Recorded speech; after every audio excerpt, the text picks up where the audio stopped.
นอบน้อมแด่พระผู้มีพระภาคเจ้าพระองค์อาราธซึ่งเป็นผู้ไกลจากกิเลสสัมมาสัมพุทธัสสะสัพพุชอบได้โดยพระองค์เองนะโมตัสสะภะคะวะโตขอนอบน้อมแด่พระผู้มีพระภาคเจ้าพระองค์อาราธซึ่งเป็นผู้ไกลจากกิเลสสัมมาสัมพุทธัสสะสัพพุชอบได้โดยพระองค์เองนะโมตัสสะภะคะวะโตขอนอบน้อมแด่พระผู้มีพระภาคเจ้าพระองค์อาราธซึ่งเป็นไกลจากกิเลสสัมมาสัมพุทธัสสะสัพพุชอบได้โดยพระองค์เองอนุตตรสัมโพธิสัมปชิตตวะตถาคตนัตถาคตเราไอ้ตระสุราอนุตตระสัมปันสัมญาเตปัตตะยังตัดเสสธรรมจักอนุตตระสัมมาเดวะเตนะโลโลเยอัปปะริวันติยาสมดักาทาที่ไกลๆยังได้ให้เป็นไปแล้วแก่โลกให้เป็นไปโดยชอบแท้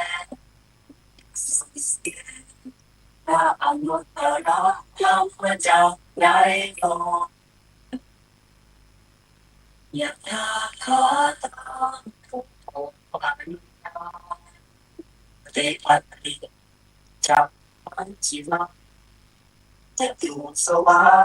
ยสัจเจสุวิสุทธายัสสนาและออกแบบสีสองประการและก็บุคคลเป็นอาว่าปัญญาอนุรักษ์ในอริยสัจทั้งสิ้นของพระองค์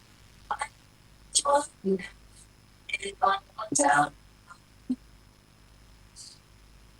ขอความนอบน้อมของข้าพเจ้าจงมีแด่องค์สมเด็จพระสัมมาสัมพุทธเจ้าพระธรรมเจ้าตลอดจนถึงพระสังฆเจ้าและพระอริยสงฆ์เจ้าตั้งหลายในสากลโลกนี้ขอแสดงความนับถือท่านพระครูสมุวิศวัตรวรกิจโจผู้อำนวยการสถานีวิทยุวัดฝ่ายหินตำบลสุเทพอำเภอเมืองจังหวัดเชียงใหม่และเจ้าวาดวัดฝ่ายหินขอน้อมยกมือไหว้ไปมือสาพระมหาเถระครูบาอาจารย์ทุกรูปและขอความสุขในธรรมจงมีแก่บรรดาท่านศรัทธาสาธุชนพ่อแม่พี่น้องท่านผู้ฟังผู้รับฟังรายการนานาสาระธรรมะยามแรงซึ่งดำเนินโดยอาตมาภาพพระครูสุตตะพัฒโนดมเจ้าวาดวัดดอนใจเจ้าคณะตำบลแม่สาอำเภอแม่ริมจังหวัดเชียงใหม่ ซึ่งได้นำรายการนานาสาระธรรมะยามแรง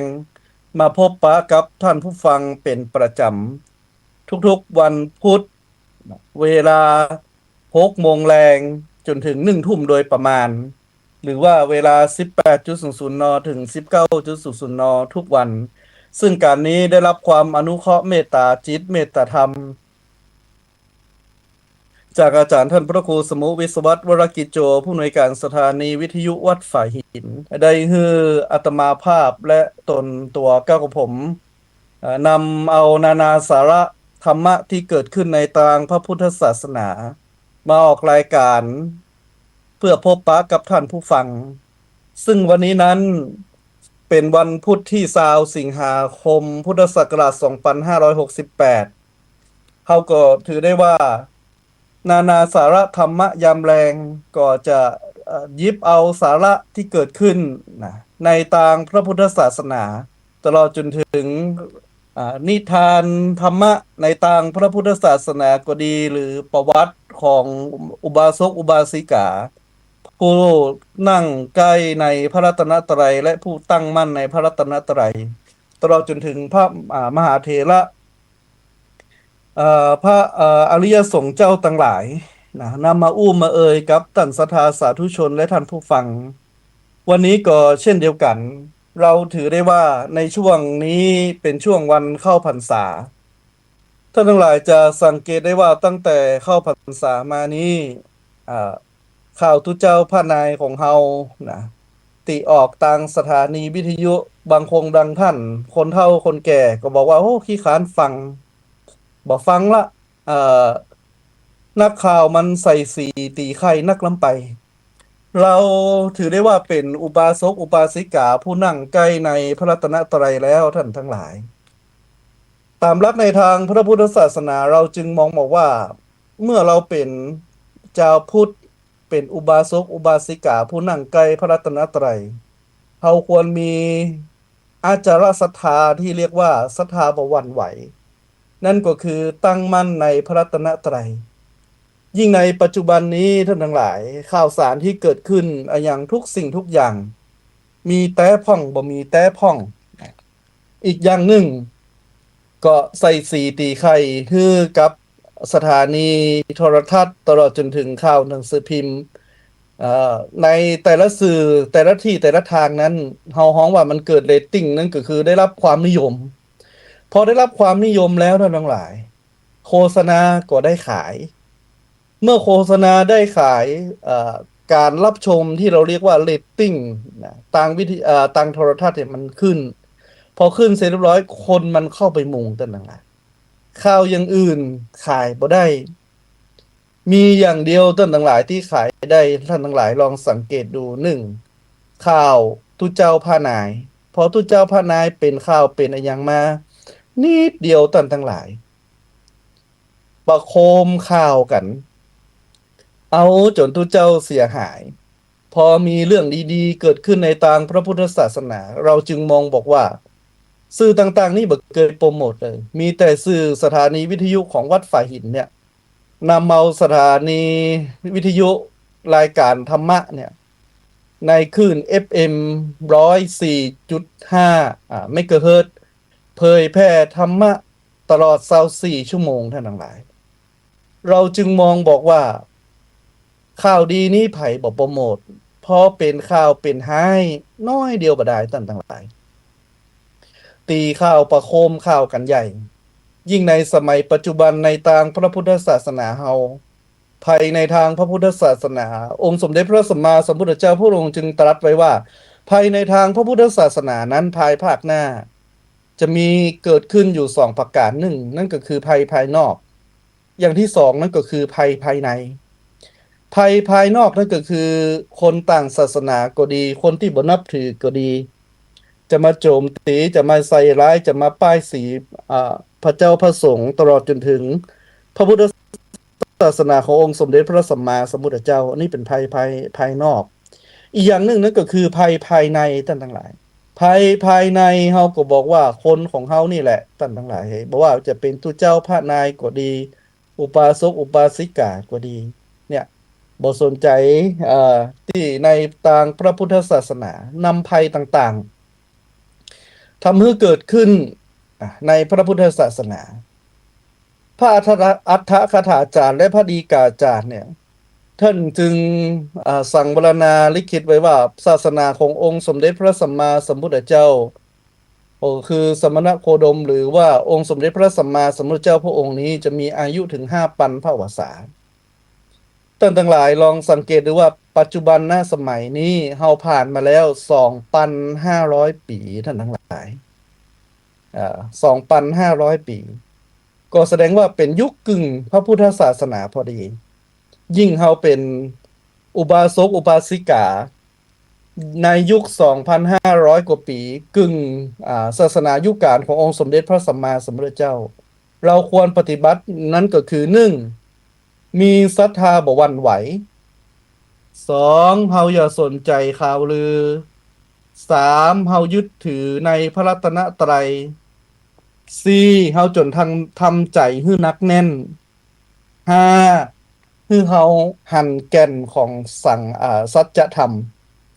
ทั้งหมดนี้ถึง5ประการท่านทั้งหลายก็ฝากท่านทั้งหลายว่าอย่างที่1นั่นก็คือมีศรัทธาบ่หวั่นไหวศรัทธาบ่หวั่นไหวเฮาจงกึดถือได้ว่าศาสนายุคกาลขององค์สมเด็จพระสัมมาสัมพุทธเจ้านี่คนเฮาก็เช่นเดียวกันบ่ว่าจะเป็นคนนอกคนในก็ดีเฮามีตึงคนดีและมีตึงคนชั่วปะปนกันไปจะฮื้อดีตึงโมตึงมวลเนี่ยเป็นไปบ่ได้เพราะฉะนั้นแล้วในเมื่อเฮาตั้งมั่นเอาองค์สมเด็จพระสัมมาสัมพุทธเจ้าเป็นที่จังที่เปิ่งเอาพระธรรมเป็นที่จังที่เปิ่งเอาพระสงฆ์เป็นสรณะเป็นที่จังที่เปิ่งเหมือนกรรมที่เวลาท่านทั้งหลายรับศีลเวลาเฮารับศีลนี้เฮาก็จะเอ่ยคำว่าพุทธังสรณังคัจฉามิธัมมังสรณังคัจฉามิสังฆังสรณังคัจฉามิโดยแปลเป็นใจความว่าพุทธังสรณังคัจฉามิข้าพเจ้าขอยึดถือองค์สมเด็จพระสัมมาสัมพุทธเจ้าว่าเป็นสรณะเป็นที่พึ่งอันสูงสุดของข้าพเจ้าธัมมังสรณังคัจฉามิข้าพเจ้าขอยึดถือหลักธรรมอันเป็นคำสั่งสอนขององค์สมเด็จพระจินวรสัมมาสัมพุทธเจ้านั้นเป็นสรณะเป็นที่พึ่งเป็นแนวทางในการประพฤติวัดปฏิบัติในชีวิตประจำวันสังฆังสรณังคัจฉามิข้าพเจ้าขอถึงซึ่งพระสงฆ์บอกว่าจะเป็นพระอริยสงฆ์สมมุติสงฆ์ทั้งหลายเป็นเนื้อนาบุญเป็นบุญญาเขตของข้าพเจ้าในเมื่อเรากล่าวคำตั้งสัจจะอธิษฐานยังเชื่อในกุลของพระรัตนตรัยแล้วเฮาจงมีศรัทธาบ่หวั่นไหวอย่างที่2อย่าไปสนใจข่าวหรือข้าวยังก็จ้างท่านทั้งหลายบางทีบางสิ่งบางอย่างนั้นมีความจริงนะแค่20%หรือ50%คนบอกต่อเล่าข่าวลือกันไปท่านทั้งหลายประโคมข่าวกันไปเปิ้นจึงบอกว่าข่าวลืออย่างที่2อย่าไปสนใจข่าวลืออย่างที่3เฮายึดถือในพระรัตนตรัยนั่นก็คือยึดพระคุณพระพุทธพระธรรมพระสงฆ์เป็นสรณะเป็นที่พึ่งอย่างที่4เฮาจงทำใจให้หนักแน่นใจของเฮานี่ทั้งหลายเฮาจึงถือว่าใจเป็นใหญ่ใจของเฮานี่เป็นประธานทุกอย่างสำเร็จได้โดยใจบุญจะเกิดขึ้นก็ที่ใจของเฮาบาปจะเกิดขึ้นก็ด้วยที่ใจของเฮาเพราะฉะนั้นแล้วควบคุมใจของเฮาท่านทั้งหลายดีที่สุดและบุญเกิดที่สุดอย่างสุดท้ายนั้นก็คือเฮาหันแก่นของสัจธรรมชีวิตของคนเราท่านทั้งหลายชีวิตตึงบ่ปอร้อยภัยก็ตามท่านทั้งหลายเกิดมาในโลกนี้ชีวิตคนเฮานี่ถึง100ถึงจะมีก็เกินไปบักกี่เปอร์เซ็นต์เพราะชีวิตของคนเฮานี้เกิดขึ้นตั้งอยู่และดับไปเป็นธรรมดาท่านทั้งหลายดุจธรรมชาติบ่ว่าจะเป็นหินผาเหล็กกล้าเครื่องยนต์กลไกอย่างต่างๆทั้งมีใจครองและบ่มีใจครองในสากลโลกนี้บ่มีไอ้หยังจะทนอยู่ได้นานท่านทั้งหลายแม้แต่บะหินบะผาเฮาว่าบะหินบะผาก้อนนั้นน่ะแข็งแกร่งทนทานทนแดดทนฝนทนลมทนไฟมาแล้วบ่วันใดวันหนึ่งมันก็แตกสลายไปชีวิตของเฮาก็เช่นเดียวกันแก่นแท้ของสัจธรรมของคนเราท่านทั้งหลายเรามีเกิดขึ้นและเรามีตายไปทุกคนเหมือนกันหมดบอกว่าจะมีคนจนคนทุกข์คนยากตลอดจนถึงคนมียศบ่มียศคนสวยคนงามบ่สวยบ่งามบ่มีภัยจะเอาหยังปนไปได้สักอย่างท่านทั้งหลายเฮ้ย ในทุกวันนี้สิ่งที่เกิดขึ้นทั้งหลายเนี่ยเป็นสมบัติพัดกันชมเป็นธรรมดาของโลกเท่านั้นเองเมื่อเราคิดอย่างนี้แล้วท่านทั้งหลายจะทำให้เราสบายอกสบายใจบ่ต้องไปเครียดอย่างนักบ่ต้องไปคิดอย่างนักใครจะว่าใดจังเตอะใครจะว่าเสอะจังเขาคะแนนตัวเฮาศีลธรรมบ่เซิงกรรมครูบาศรีวิจัยตึงสอนเฮาอยู่เสมออย่างนี้ว่าไผว่าดีจังเตอะไขว่าเสอะจังเขาคะแนนตัวเฮาศีลธรรมบ่เซิงเมื่อเฮามีศีลธรรมกับตัวท่านทั้งหลายไปไหนเปรียบเสมือนยันคุ้มครองตัวเพราะฉะนั้นแล้วจึงฝากท่านทั้งหลายที่อยู่ฟังรายการสถานีวิทยุนานาสาระธรรมะยามแรงในคลื่นสถานีวิทยุวัดฝ่ายหินแห่งนี้บอกว่าจะเป็นทาง Facebook ก็ดีทาง YouTube ที่ไลฟ์สดก็ดีเฮาก็บอกว่ายิ่งเฮาเป็นอุบาสกอุบาสิกาเป็นเจ้าพุทธฝากไว้อยู่5ข้อด้วยกันเราก็บอกว่าเฮามีศรัทธาบอกวันไหวอย่าสนใจข่าวลือยึดถือในพระรัตนตรัยจงทำใจให้หนักแน่นและเห็นแก่นของสัจธรรมแค่ชีวิตตัวเองก็มีความสุขถือได้ว่าเราทำอย่างนี้แล้วปฏิบัติตามตนเป็นอุบาสกอุบาสิกาที่ดีเมื่อคิดถึงอย่างนี้แล้วท่านทั้งหลายตมาภาพคิดถึงอุบาสกอุบาสิกาคนหนึ่งนะเป็นแม่หญิงคนหนึ่งในทางพระพุทธศาสนาผู้เป็นยอดอุปถายิกาคือมหาอุบาสิกาแก้วตั้งมั่นในพระรัตนตรัยเขาฮ้องบอกมหาอุบาสิกามีคนเดียวที่ได้รับคำว่ามหาอุบาสิกานั่นก็คือนางวิสาขามหาอุบาสิกาถ้าชื่อขึ้นว่านางวิสาขาในตันทั้งหลายทุกคนก็รู้ว่าโอ้พระแม่วิสาขานี่ใจบุญสุนทานยึดมั่นตั้งมั่นในพระรัตนตรัยตันทั้งหลายเพราะว่านับถือนะพระพุทธศาสนาตั้งแต่อายุ7 ขวบตันทั้งหลายอายุ7 ขวบเพราะว่านางวิสาขานี้เป็นธิดาของท่านันชัยเศรษฐีกับนางสุมนาผู้อาศัยอยู่ในพัทยนครแคว้นอังคะพอตอนที่นางวิสาขานี่อายุได้7 ปีนั่นทั้งหลายนางได้ปาบริวารเนี่ยท่านทั้งหลายหรือว่าเปื้อนเนี่ยถึง500 คนท่านทั้งหลายไปตอนรับไปนบน้อมสักการะบูชาองค์สมเด็จพระสัมมาสัมพุทธเจ้าที่เสด็จมาที่พัทยนครคือบ้านนครของนางวิสาขานี่ถึง500 คนองค์สมเด็จพระสัมมาสัมพุทธเจ้าหั่นอย่างนั้นแล้วท่านทั้งหลายจึงแสดงพระธรรมเทศนาโปรดเจ้าเมืองพัทยนครนางวิสาขากับบริวารของนางเนี่ยถึง500 คนได้ฟังธรรมแล้วเกิดบรรลุธรรมนางวิสาขาเกิดบรรลุเป็นโสดาบันตั้งแต่อายุ7 ขวบจะหันได้ว่าแค่ละอ่อนต้นทั้งหลายฟังธรรมเนี่ยวิสาขาฟังธรรมขององค์สมเด็จพระสัมมาสัมพุทธเจ้าเมื่ออายุ7 ขวบแล้วตั้งมั่นในพระรัตนตรัยตั้งแต่นั้นเป็นต้นมาใครจะว่าอย่างใดแต่ต่อทางพระพุทธศาสนานี่วิสาขาบ่สนใจเมื่อเจริญเติบโตไวขึ้นนี่ต่างๆหลายเมื่อคนมีใจศีลมีใจธรรมนี่เราจึงมองบอกว่าหน้าตาก็จุ่มวรรณะผิวพรรณก็เปล่งใสเพราะบ่ได้กึดอย่างนักนางวิสาขานี่จึงบอกว่าเป็นคนที่งามในทางพระพุทธศาสนาที่เฮาฮ้องบอกว่าเป็นหญิงผู้งามมีเบญจกัลยาณีก็คือมีความงามอยู่5 ประการด้วยกันเป็นสาวนี่วิสาขางามต่างๆหลายก็แล้วเมื่อต่อมานี่เมื่อโตเป็นสาวเปิ้นจึงสมญานามสมัญญานามคือนางวิสาขาว่าเป็นผู้หญิงที่มีความงามเบญจกัลยาณีคือมีความงาม5 ประการด้วยกันบ่ว่าจะเป็น1ผมงาม2ริมฝีปากงาม3ฟันหรือว่าเขี้ยวก็งาม4ผิวก็งาม5วัยก็งามต่างๆหลายเหตุตึง2อย่างนี้ต่างๆหลายจะหันได้ว่าคนมีบุญนี่เขาพอหน้ากำแรกเขาก็รู้แล้วว่าคนไหนใจบุญใจกุศลคนไหนใจ เป็นอาธรรมต่ำจ้าเฮาพอหน้าพอตังสูตรจีนเฮาก็ตึงบอกว่าตังพ่อโง่เฮงนี่เฮาก็ฮู้แล้ว ขอโทษเน้อท่านทั้งหลาย แม้แต่หมามันก็ยังรู้ ว่าคนไหนใจเมตตา คนไหนใจโหดเหี้ยมอำมหิตหมานี่มันหูโดยสัญชาตญาณท่านทั้งหลายเฮาพอเตอะมันได้กินกับไผแล้วคนไหนที่มีใจเมตตามันจะเตี้ยวเข้าไปหาแกว่งหางดอกดอกดอกดอกดอกคนเฮาก็เช่นเดียวกันท่านทั้งหลาย คนเฮานี่หูหน้าบ่หูใจ หูหน้าบ่หูใจ บางคนนี่ยิ้มยั่วยั่วยั่วเนาะแปลงหน้าจุ่มแปลงหน้าดี แปลงหน้างามนะอู้จาดีอ่ะแต่ใจเฮาบ่ฮู้ว่าเพิ่นคิดจะใดเพราะฉะนั้นแล้วท่านทั้งหลาย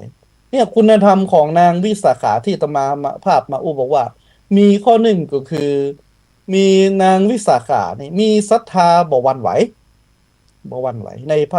พระรัตนตรัย มีครั้งหนึ่งที่นางวิสาขาหันนะพระเจ้าพระสงฆ์แล้วท่านทั้งหลายหันพระเจ้าพระสงฆ์ด้วยอาการบอกงามมันอย่างต่างๆ ด้วยอากัปกิริยานางบ่เคยสนใจ เพราะว่าอย่างเพราะก็ถือได้ว่าเขาตั้งมั่นในพระรัตนตรัย พระเฮาก็คือตุเจ้าเฮาก็มีทั้งสมมุติสงฆ์และอริยสงฆ์อย่างนี้เป็นต้น เมื่อวิสาขาเนี่ยอาตมาเลยขออู้เรื่องนางวิสาขาก็บอกว่า เมื่อนางเป็นสาวขึ้นมานี่มิคาระเศรษฐีนะในแคว้นโกศลเนี่ยส่งทูตมาขอ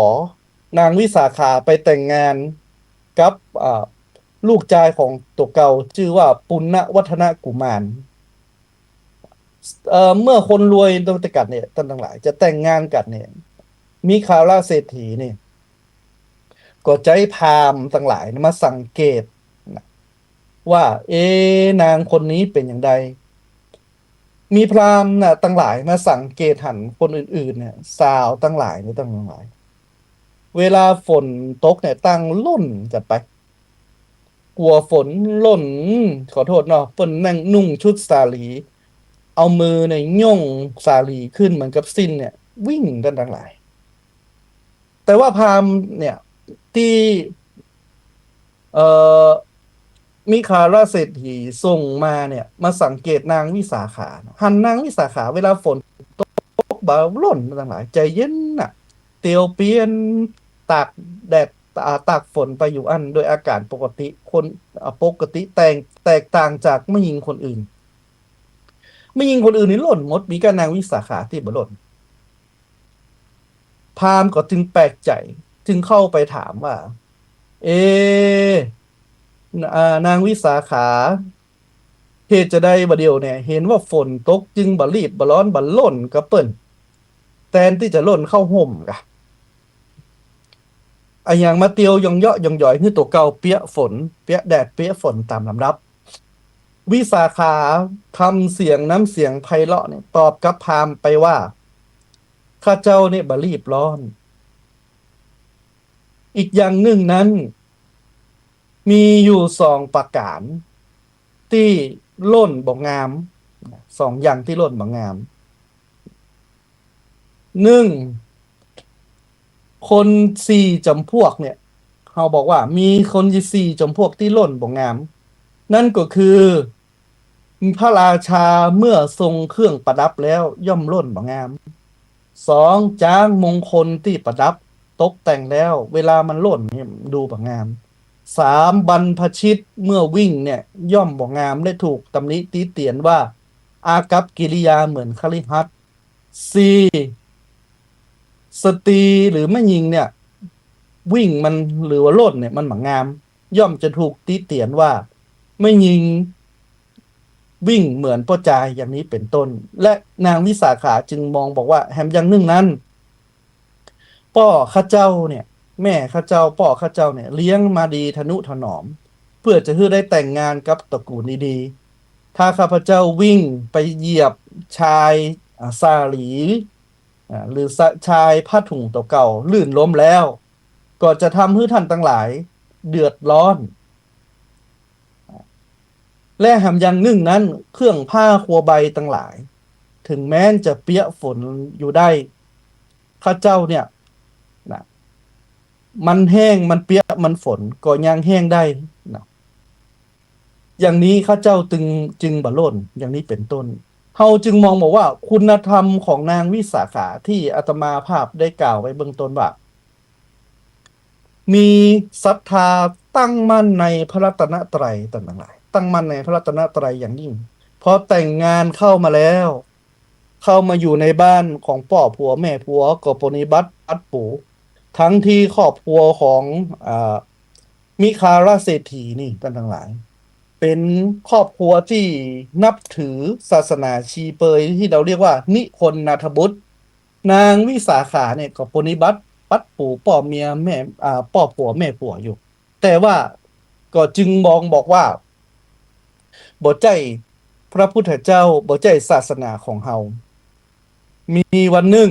พระเจ้าพระสงฆ์เนี่ยเดินกุมบาทหรือว่าเตียวกุมบาทผ่านนางบ้านนางวิสาขาใจนางวิสาขานี่ตั้งมั่นในพระรัตนตรัยแล้วท่านทั้งหลายตั้งใจจะใส่บาตรพระเจ้าพระสงฆ์แต่ป่อของตัวเก่าเนี่ยป่อผัวของตัวเก่าเนี่ยนับถือศาสนาชีเปยอยู่บนบ้านสังเกตมาเลยยกมือ10 นิ้วต่างหลาย ขึ้นกลางวางกิ้วนมัสการพระคุณเจ้าหรือทูตเจ้าว่านิมนต์พระเจ้าพระสงฆ์ทั้งหลายไปตั้งหน้าเตอข้าเจ้าเตอป่อผัวข้าเจ้าเนี่ยกำลังบริโภคของเก่าอยู่เนอมีคาราเศรษฐีได้ยินอย่างอันแล้วท่านทั้งหลายโคดนางวิสาขาหาว่านางวิสาขานี่บอกว่าตัวเก่ากินของเดนกินของบูดกินของเน่ากินของเก่าอยู่ ทั้งที่มิคาราเศรษฐีกำลังกินข้าวอยู่ ได้ยินอย่างอั้นแล้วตันทั้งหลาย จึงต่อว่านางวิสาขาว่า โอ้นางวิสาขานี่บดี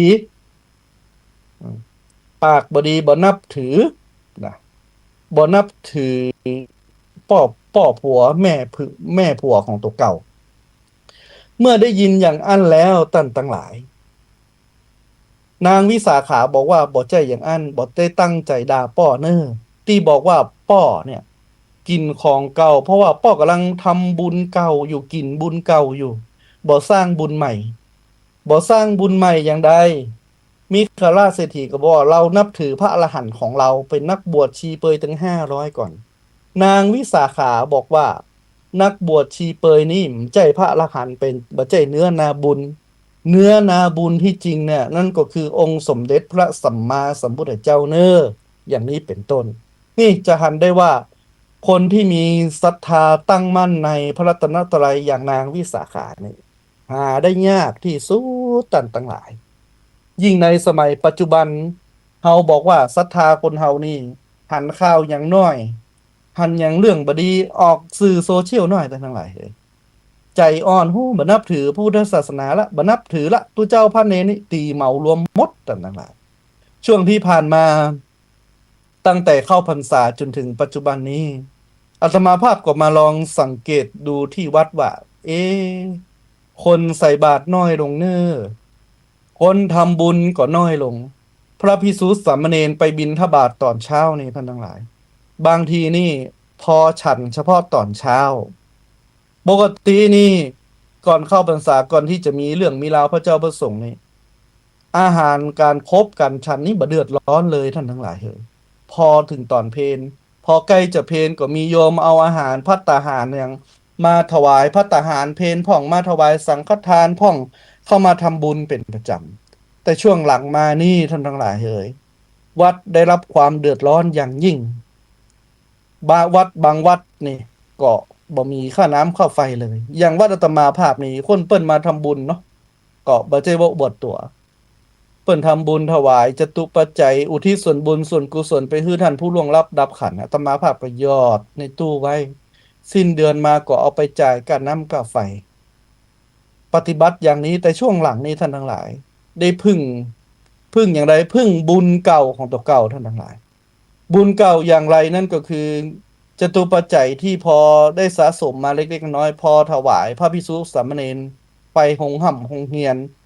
ไปศึกษาเราเรียน บางครั้งก็บ่พอก็ยังดี ได้เงินเดือนเนาะได้เงินเดือนสักเล็กสักน้อยพอกุ้มกินกุ้มใช้จากมหาวิทยาลัยมหาจุฬาลงกรณ์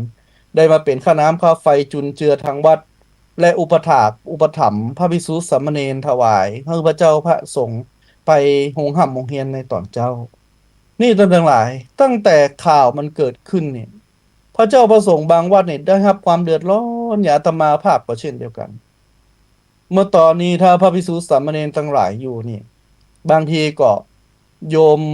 สั่งโยมทำอาหารมาเนาะต้องเอาจตุปัจจัยถวายเปิ้นบางทีบ่มีหยังก็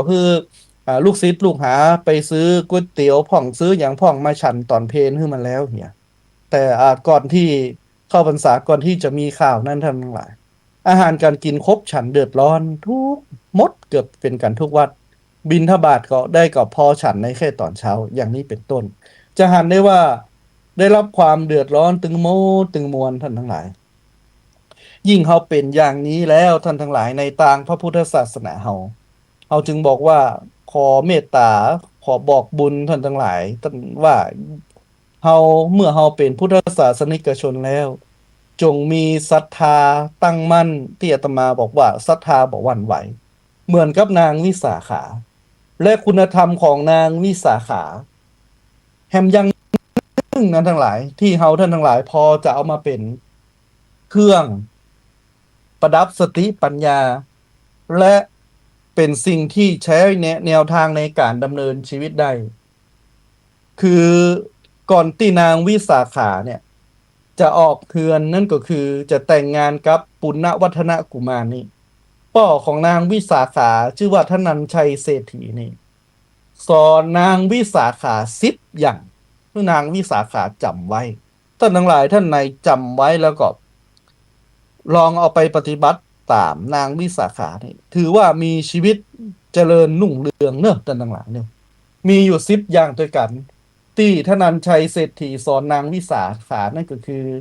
ไฟในอย่านำออกไฟนอกอย่านำเข้าควรให้แก่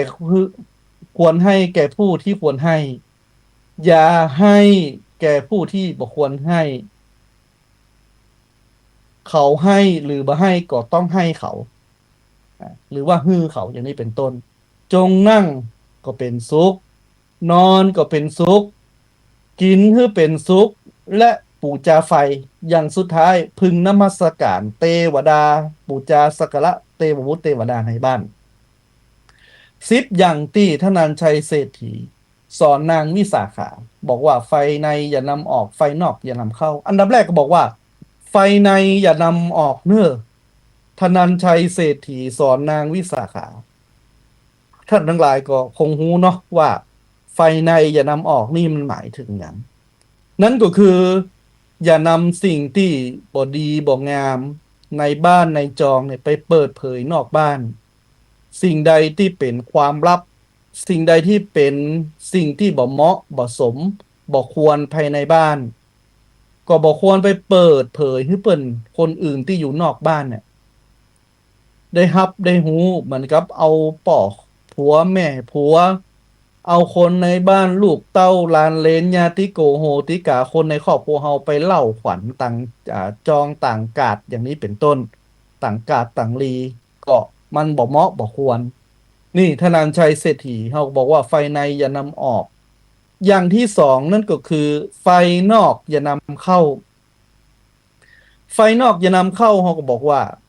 นั่นก็คือสิ่งใดที่มันเป็นสิ่งที่บ่ดีมีโทษอย่าเอามาอู้ในบ้านอย่าเอามาเข้าในบ้านสิ่งใดที่เป็นบ่เป็นประโยชน์ทำให้ครอบครัวเกิดการแตกแยกและบ่มีสาระแก่นสารบ่ควรเอามาเข้าในบ้านเพราะว่าหยังเพราะว่ามันทำให้เฮาเนี่ยเสียสุขภาพจิตอย่าได้เอากรรมนินทานอกบ้านมาอู้ในบ้านพ่องอันเป็นการนำเอาเรื่องต่างนอกมาอู้ต่างในมันบ่เหมาะเขาจึงบอกว่านี่ไฟในอย่านำออกไฟนอกอย่านำเข้าอาตมาอู้แล้วอย่างที่3ควรฮื้อแก่ผู้ที่ควรฮื้อเป็นจะใดควรฮื้อแก่บุคคลผู้ควรฮื้อเนี่ยท่านทั้งหลายเมื่อเฮามาพิจารณาแล้วเฮาก็คือ1ใครที่มีอุปการะคุณต่อเฮาช่วยเหลือเฮาในโอกาสต่างๆเนี่ย เมื่อเฮาตกทุกข์ได้ยากเฮาลำบากตากตำนะเปิ้นมาช่วยเหลือเฮาฮือโอกาสแก่เฮาควรกตัญญูกตเวทิตาตอบแทนโดยการฮือเปิ้นจึงมองบอกว่าควรฮือแก่บุคคลที่ผู้ควรฮือไผฮือสิ่งที่ดีต่อเฮาก็ตอบแทนสิ่งที่ดีนั้นฮือคืนต่อเปิ้นอย่างนี้เป็นต้นนี่อย่างที่3อย่างที่4นั่นก็คือบอดีฮือแก่ผู้ที่บ่ควรดีฮือนั่นก็คืออย่าใดนั่นก็คือภัยก็ตามตั้งหลายตีบ่เกยอุปถากอุปถัมภ์บ่เกยมีอุปการะคุณต่อเฮาบ่มีบุญบ่มีคุณต่อเฮาเมื่อเฮาตกทุกข์ได้ยากบ่เกยมาช่วยเหลือเพื่อแผ่เฮาและหำอย่างหนึ่งเปิ้นมาเฮาไปตกทุกข์ได้ยากขอยืมสิ่งอย่างสิ่งนี้เครื่องใช้ครัวใบอันหยังต่างๆเปิ้นบ่เกยฮื้อเฮาต่างๆเฮาก็ควรบ่ฮื้อเปิ้นบอกว่าอย่าฮื้อแก่บุคคลที่บ่ควรฮื้ออย่างที่5นั่นก็คือคนใดก็ตามที่บ่ฮื้อเฮาหรือบ่ฮื้อหรือบ่ฮื้อหรือบ่คนใดก็ตามที่บ่ฮื้อเฮาก็ควรฮื้อเปิ้นคนนี้นั่นก็คือญาติพี่น้องเฮานั่นเองต่างหลายเมื่อเฮามีญาติโกโหติกาฝ่ายสามีเฮาก็ดีฝ่ายภรรยาเฮาก็ดีฝ่ายใดก็ตามที่ตกทุกข์ได้ยากแล้วต่างหลายเปิ้นบ่เกยเอาอย่างฮื้อเฮาแต่ว่าเมื่อเปิ้นเดือดร้อนแล้วมาขอปึ้งปาอาศัยเฮาข้อนี้ต่างหลายเฮาควรที่จะอนุเคราะห์สงเคราะห์เพราะว่าเป็นญาติโกโหติกาของเฮาจึงมองบอกว่าคนเฮานี้เป็นญาติด้วยกันนั่นนั่นก็คือสายโลหิตอย่างที่2นั่นก็คือญาติโดยตังธรรมเฮาบอกว่าเรียกว่าญาติธรรมญาติโดยสายโลหิตนี่เปิ้นกำหนดบอกว่า7เจนกูลเป็น9 9เจนกูลเป็นแดนแสนเจนกูลเป็นหมายหรอเอาตัวเฮาเป็นที่ตั้งนับขึ้นไปแห่ม3จากนั้นนับลงแห่ม3นับเฮาป่อแม่เฮาป่อวุ้ยแม่มอนของเฮาป่อวุ้ยของเฮาจากนั้นป่อมอนแม่มอนของเฮานับไป3นับตัวเฮาเป็น1ทัดลงมาหำ3นั่นก็ลูกของเฮาหลานของเฮาเจนที่2เลนของเฮาเจนที่3รวมตัวเฮาหำ1นั่นก็คือ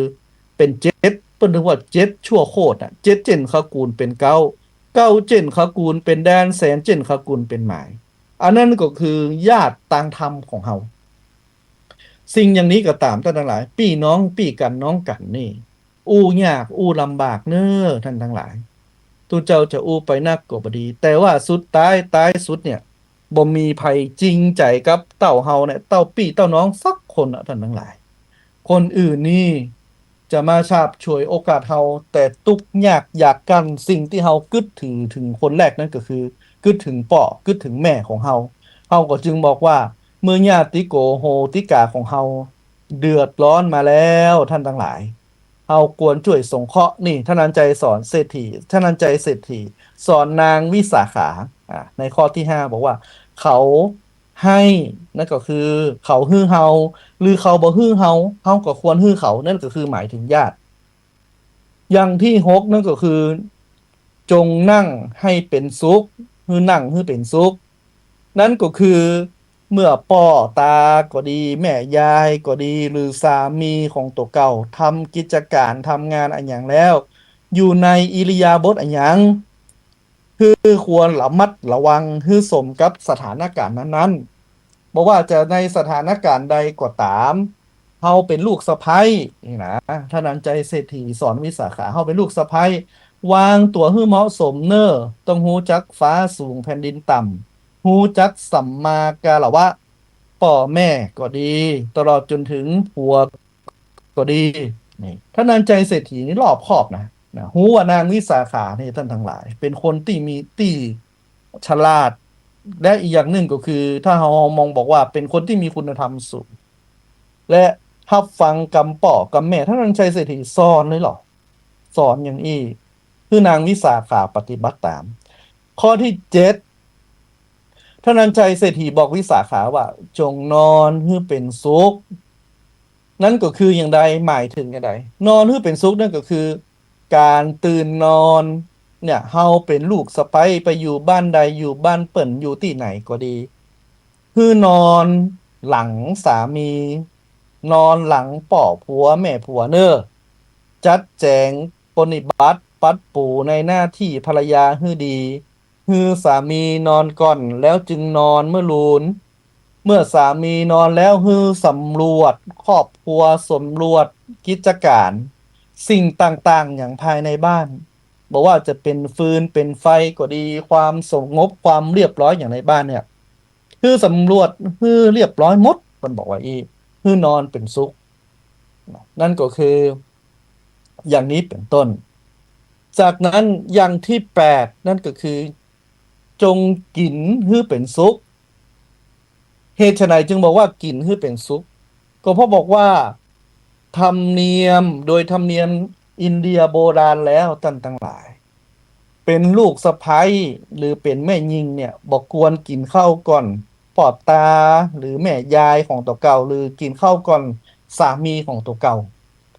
ควรจัดแจงตะเตรียมอาหารให้คนต่างหลายเนี่ยให้ป่อตาก็ดีแม่ยายก็ดีและสามีเนี่ยกินก่อนให้เรียบร้อยก่อน จากนั้นแล้วพอถึงเปิ้นจัดเสร็จกินเสร็จเรียบร้อยแล้วเอาถ้วยเอาหยังไปล้างจัดแจงเรียบร้อยแล้วก็มากินข้าวมาลูนอย่างนี้เป็นต้นดอกละเอียดรอบคอบขนาดนั้นนะท่านันใจเศรษฐีสอนนางวิสาขาอย่างที่9ท่านันใจเศรษฐีบอกว่าพึงบูชาไฟมาเจอว่าเอาไฟมาตามเตียนเอาจุดมาเตียนมาตามในบ้านไฟในที่นี้นั้นก็คือความยำเก่งนั่นก็คือเก่งอกเก่งใจจะทำกิจไก่กับกิจการงานอะไรเนี่ยก็ควรเก่งใจและปรึกษากับพ่อตาแม่ยายหรือสามีของตัวเก่าตลอดเวลาเปรียบเสมือนว่าเฮากลัวต่อไฟและกลัวต่องูพิษพึงปูจาไฟอย่างนี้เป็นต้นเพราะฉะนั้นแล้วเมื่ออยู่ด้วยกันท่านทั้งหลายเฮาก็บอกว่ามีกระทบกระทั่งพิษพ้องหมองใจกันพ้องแต่ว่าการนี้เท่านั้นชัยเศรษฐีจึงบอกนางวิสาขาว่าเมื่อเป็นอย่างอี้แล้วมีความเก่งอกเก่งใจเน้อถึงป่อผัวแม่ผัวตึงสามีและคนผู้รักผู้ใหญ่อาวุโสในบ้านนี่ก็จึงบอกว่าเป็นการปูชาพึงบูชาไฟอย่างที่10นั่นก็คือพึงนมัสการปูชาเตวบุตรเทวดาในเฮือนนั่นก็คือควรให้การเคารพนอบนบปูจามีความอ่อนน้อมถ่อมตนต่อปอดตาและแม่ยายและสามีของตัวเก่าอยู่ตลอดเวลาอยากแข่งกระด้างเปรียบเสมือนเฮาปูจาเตวบุตรเทวดาอย่างนี้เป็นต้นนี่ท่านทั้งหลายคุณธรรม10ประการตึงมวลนี่เอามาใช้ในปัจจุบันได้บอกว่าไฟในอย่านำออกไฟนอกอย่านำเข้าควรให้แก่ผู้ที่ควรให้อย่าให้แก่ผู้ที่บ่ควรให้เขาให้ก็ตามหรือบ่ให้ก็ตามเฮาจงให้เขาจากนั้นนั่งให้เป็นสุขนอนให้เป็นสุขกินให้เป็นสุขปูจาไฟและนมัสการเทวบุตรเทวดาในบ้านนี่ตึงมวลเป็นคุณธรรมของนางวิสาขาเมื่อเป็นอย่างนี้แล้วท่านทั้งหลายเฮาก็จึงบอกว่านางวิสาขานี่จึงถือได้ว่าเป็นมหาอุบาสิกาตั้งมั่นในพระรัตนตรัยตั้งมั่นในกุลพระพุทธเจ้ากุลพระธรรมเจ้ากุลพระสังฆเจ้าจะหันได้ว่าคุณธรรมของนางวิสาขาเมื่อย้อนมาถึงในสมัยปัจจุบันนี้จะหันได้ว่าลักธรรมที่เกิดขึ้น2,500 กว่าปีแล้วแต่หาเอามาใช้ในยุคปัจจุบันนี้ก็ยังบอกเก่าก็ยังใช้ได้อยู่อย่างหนึ่งที่อาตมาบอกว่ามีศรัทธาตั้งมั่นอย่าหวั่นไหวอย่าสนใจข่าวลือยึดถือพระรัตนตรัยจงทำใจให้หนักแน่นและเห็นแก่นแท้ของสัจธรรมท่านทั้งหลาย บ่มีภัยตั้งหมดถึงมวลอยู่กำฟ้าเปิ้นจึงมองบอกว่า คนทุกข์คนจนคนมั่งคนมีคนดีคนห้ายย่อมมวยไม่จีวิน แม้แต่ตุพระผู้ทะลงศีล ยังมวยจีวินความหน้า จะเอาอันหยังป่อลุงแม่ป้า แผ่นพระสุธาแตกมั่งบะหินบาพาก้อนเต้าหัวจ้าง ยังบุแตกบ้างเป็นหอย หิหาไปเตอะบ่ถ้าไปขอยเงินกองเต้าดอยเอาไปบ่ได้ โลกตึงมดตึงมวลสมบัติตึงมดตึงมวลนี้ตั้งหลายเป็นเพียงแค่สมบัติพัดกันชมเหมือนที่อาตมาภาพว่า วัดวาอารามเฮาก็เช่นเดียวกัน เป็นศูนย์กลางเป็นที่รวมจิตใจของศรัทธาญาติโยมถึงบ้านบ่ใจของไผคนใดคนหนึ่งสักคนเฮาถือว่าเป็นของสาธารณะตุเจ้าพระสงฆ์ที่เป็นเจ้าวาดอยู่ก็คือเป็นผู้ดูแลพิทักษ์ผลประโยชน์ เป็นคนกำจูเวลาพุทธศาสนา ดูแลทรัพย์สมบัติฮือตันทั้งหลายตุเจ้าตนนี้ตายตุเจ้าตนใหม่ก็มาตุเจ้าตนนี้ซิกตุเจ้าตนใหม่ก็มาตุเจ้าตนนี้ย้ายไปอยู่ตั้งอื่นก็เปลี่ยนตุเจ้าอย่างนี้เป็นต้นจะหันได้ว่าวัดวาอารามเฮาต่างหลายก็เป็นที่เปิ้งเป็นที่ศูนย์รวมตั้งใจของในชุมชนจะหันได้ว่าในเจียงใหม่ของเฮานี้มีวัดกันนักติดอันดับต้นๆของประเทศไทยนะเพราะอะไรอย่างเพราะว่าเจ้าเจียงใหม่เฮานี่ทั้งหลายเป็นคนใจบุญใจกุศลเราลองสังเกตดูเตอะ1วัดก็มี1หมู่บ้านมี1หมู่บ้านก็มี1วัดวัดใดก็ตามที่มีศรัทธาอยู่2-3บ้านนะไปวัดนี่บางคนก็สะดวกเนาะชวนกันไปตั้งวัดใหม่ก็มีอย่างนี้เป็นต้นเพราะอันนี้แสดงถึงอย่างแสดงถึงความใจบุญใจกุศลเฮาบอกว่าเจ้าเจียงใหม่ของเฮาคนเมืองล้านนาไทยของเฮานี่นับถือพระพุทธศาสนานับถือคุณขององค์สมเด็จพระสัมมาสัมพุทธเจ้าว่าเป็นสรณะเป็นที่พึ่งอย่างดียิ่งเพราะฉะนั้นแล้วเมื่อเป็นอย่างนี้ท่านทั้งหลายเฮาก็จึงมองบอกว่าเฮาในฐานะที่เป็นพุทธศาสนิกชนช่วยกำจูอุดหนุนช่วยกำจูวัดช่วยกำจูวาช่วยกำจูพระพุทธศาสนาสิ่งที่ใดที่เฮาพอทำได้ให้เกิดประโยชน์ให้เกิดกับสังคมส่วนรวมเกิดกับวัดกับวาพอไปได้ก็ช่วยกันทำท่านทั้งหลายอีกอย่างหนึ่งนั้นคุณสมบัติของพุทธศาสนิกชนอุบาสกอุบาสิกาที่ดีนั่นก็คือกำจูอุดหนุนอุปถากอุปถัมภ์พระเจ้าพระสงฆ์พระหนุ่มเนนน้อยต่อมาภาพก็ขอฝากท่านทั้งหลายในช่วงนี้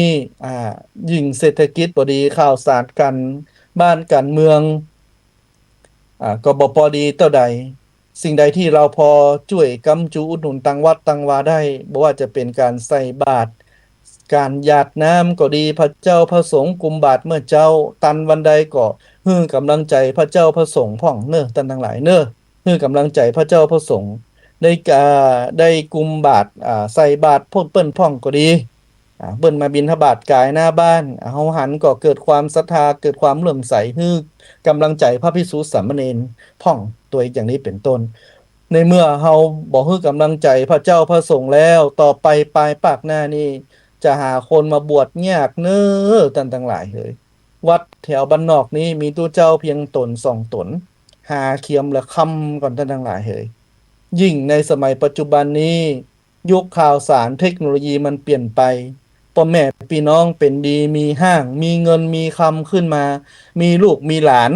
ก็บ่ส่งมาวัดก็บ่มีไผมาบวชท่านทั้งหลายเฮ้ยเมื่อมีพระเจ้าพระสงฆ์กำจูพระพุทธศาสนาเฝ้าวัดเฝ้าวาปฏิบัติทำวัดสวดมนต์นำเป็นเนื้อนาบุญเป็นที่เปิ่งตั้งใจเป็นเฮาบอกว่าเป็นเนื้อนาบุญของท่านทั้งหลายเฮาก็ควร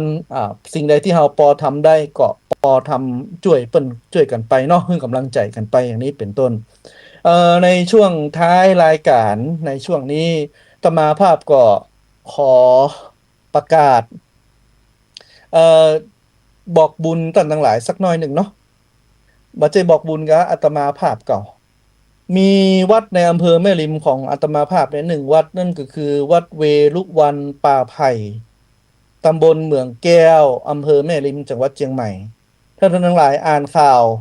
เมื่อตะวาหรือดูข่าวทาง Facebook ก็ดีทางหนังสือพิมพ์ก็ดีหรือสื่อต่างๆก็ดีตะวานี่ประมาณตีสามของตะวาไม่และตะวานะก็เกิดเพลิงไหม้วิหารวัดเวลุวันป่าไผ่บ้านป่าไผ่ตำบลเมืองแก้วอำเภอแม่ริมจังหวัดเชียงใหม่หลังไฟไหม้หลังคาวิหารวอดไปหมดท่านทั้งหลายเฮ้ยท่านทั้งหลายที่อยู่ตั้งในเวียงก็ดีรับฟังรายการสถานีวิทยุของวัดฝ่ายหินก็ดีได้ยินเสียงนี้แล้วอยู่ตั้งใกล้ตั้งไก่ตั้งสถานที่ใกล้อำเภอรอบนอกก็ดีตั้งใดก็ดีก็ขอฝากบอกบุญท่านทั้งหลายเนาะพอมีสิ่งใดที่พอช่วยได้จะเป็นจตุปัจจัยจะเป็นเสื้อผ้าครัวใบเครื่องของใจก็นำไปบริจาคเนาะที่วัดเวลุวันป่าไผ่นี่อินดูแต่ท่านทั้งหลายไฟไหม้วิหารไหม้หมดหลังคาวิหารหมดลึงท่านทั้งหลายเลยก็โครงปูนหลังคาตึงบนถล่มมะมดพระเจ้าในวิหารนี่ไออินดูหันไปหันแล้วอินดูท่านทั้งหลายพระเจ้านั่งมนนั่งไม้เนาะเป็นพระเจ้าปูนเก่าไฟคอกโอ้อินดูพระเจ้าแตะท่านทั้งหลายท่านใดที่พอมีกำลังศรัทธาแล้วก็พอมีศรัทธาความเชื่อปัสสัทธะความเลื่อมใสอาตมาขอใจเสียงนี้นะบอกบุญผ่านสถานีวิทยุวัดฝ่ายหินเนาะ FM 104.5นี้เนาะบ่จะบอกบุญเข้าตัวเก่าเนอะวัดของตัวเก่านี่ก็บอกบุญเก่าแต่ว่าอินดูวัดไกลวัดหิมเนี่ยต่างหลายเนาะในอำเภอเดียวกันเปิ่นประสบปัญหาไฟไหม้แต่นสั่งก็ดีตีหนังตู้เจ้าทำมาดอาจสงตลอดจนถึงอาสนะเครื่องใจในวิหารเนี่ยไม่เห็นหมดต่างหลายเหยเป็นและเป็นดีอินดูเก่าก็เลยฝากท่านศรัทธาสาธุชนทั้งหลายเนาะเพื่อได้ยินเสียงนี้แล้วเสียงนี้อาจไปโดนจิตโดนใจผู้ใจบุญใจกุศลเทพบุตรเทวดาพญาอินทร์พญาพรหมก็ดีได้ยินเสียงนี้ก็ช่วยกันเนาะคนเล็กคนน้อยถือได้ว่าเป็นกัมจูวรพุทธศาสนาก็อยู่ในอำเภอเดียวกับอาตมานี่แหละเนาะอยู่อำเภอแม่ริมแต่บ่ใช่วัดอาตมาเก่าก็ฝากบอกบุญตัวแล้วก็ฝากเตือนท่านศรัทธาสาธุชนทั้งหลายตัวเนาะเวลาไปวัดไปวาในวันศีลวันธรรมนะวันศีลวันธรรมนอนวัดนอนวาก็ดีขอเมตตาช่วยพอฟืนพอไฟตัวเนาะบางทีจุดที่ถูกไว้ก็ดีตามใต้ตามเตียนไว้ปูจาแล้วลืมดับก็ดีเตี่ยมันตกใส่พรมตกใส่โต๊ะหมู่นะก็จะทำให้เกิดอัคคีภัยอย่างนี้เป็นต้นเวลาไปวัดไปวาแล้วต่างๆหลายเนาะใส่ขันแก้วตังสามคนเมืองบ้านเฮาแล้วก็นิยมตามเตียน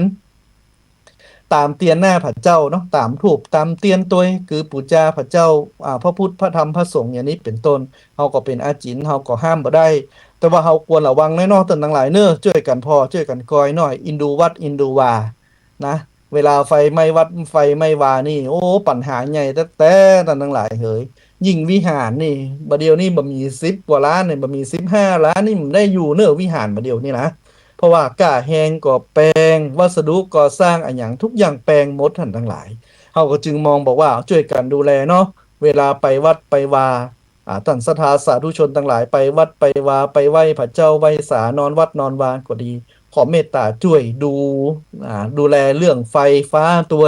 ดูแลเรื่องเตียนตัวดูแลเรื่องธูปตัวกลัวจะเป็นอัคคีภัยเนาะอย่างอื่นเนี่ยน้ำท่วมนี่เขายังพอช่วยกันได้แต่ไฟไหม้นี่ท่านทั้งหลายมันเหลืออย่างสักอย่างเนอะจึงฝากบอกบุญท่านศรัทธาสาธุชนทั้งหลายในท้ายรายการนี้วันนี้ในช่วงสุดท้ายสุดในรายการนานาสาระธรรมะยามแรงโดยอาตมาภาพพระครูสุตะพัฒโนดมเจ้าคณะตำบลแม่สาเจ้าวัดดอนใจตำบลแม่สามอำเภอแม่ริมจังหวัดเชียงใหม่ได้ขอนำรายการนานาสาระธรรมะยามแรงนี้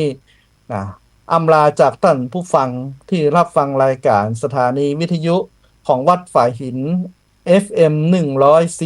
104.5เมกะเฮิรตซ์ซึ่งจะพบปะกับอาตมาภาพ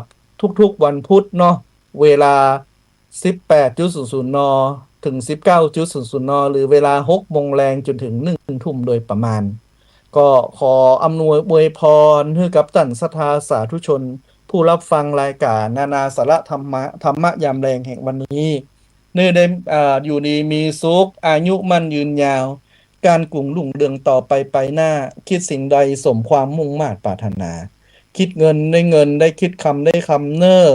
ปัจจัยอันใดที่เฮาได้กระทำบุญมา ที่เฮาได้ตั้งกรรมปรารถนาว่าอิตังตานะกัมมังอิตังศีละกัมมัง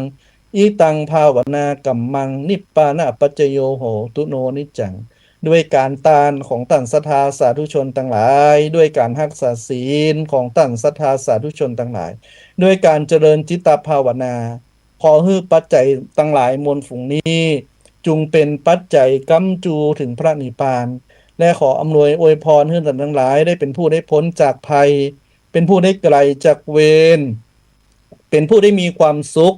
ความเจริญคิดสิ่งใดสมความมุ่งมา่ปรารถนาขอเจริญพรเนอ